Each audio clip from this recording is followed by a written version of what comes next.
Баршаңызға сәлем, менің каналыма қош келдіңіздер. Осындай пайдалы видеоларды жіберіп алмау үшін каналға тіркеліп, қоңыраушаны басып қойыңыз.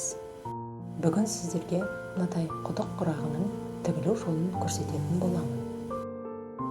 Бізге көлемі 18-18 см квадрат шыт немесе бөз матасы қажет.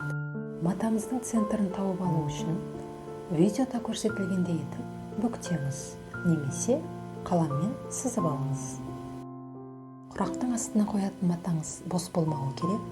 Неғұрлым қатты болса, құрағыңыз соғұрлым әдемі болып шығады. Ортасына қоятын матаңыз 4 см және ленталарымыздың ені 3 см-ден.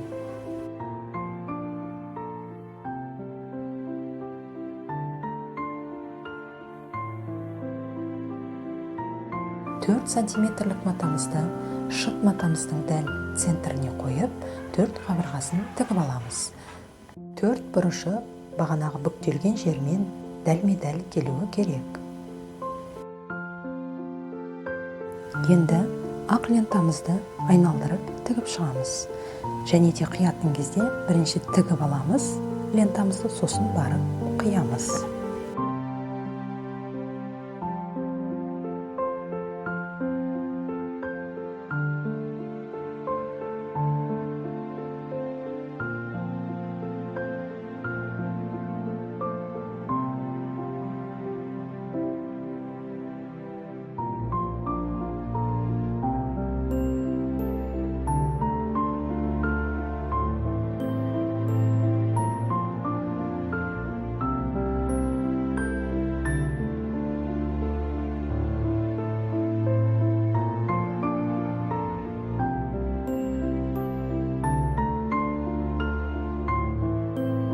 Лентамыздың түгі төменге қарап тұру керек.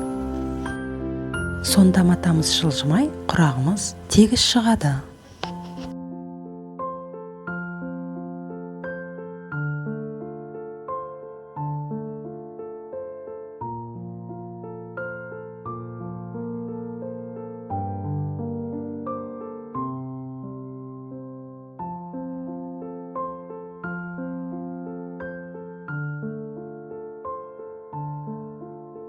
Ленталарымызды осылай айналдырып 4 бұрышын тігіп аламыз.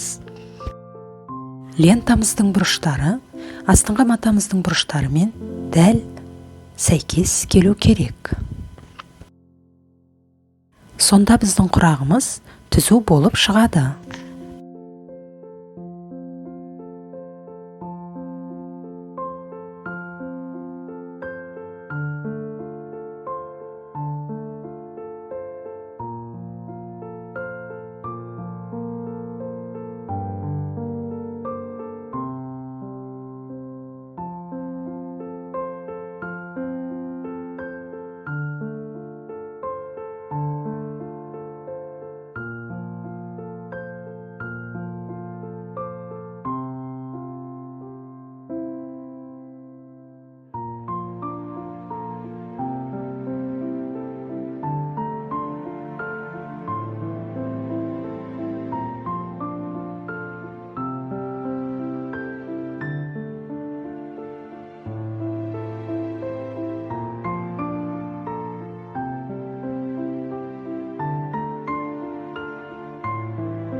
үстінен осылай бастырып тігіп шығамыз.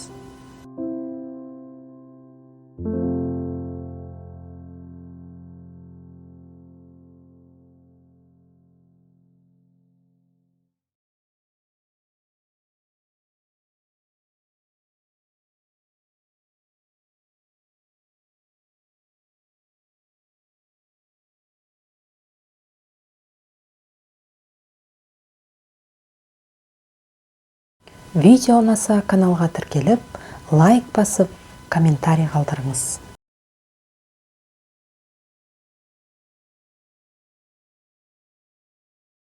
Сіздермен болған Айнұр, келесі видеода кездескенше.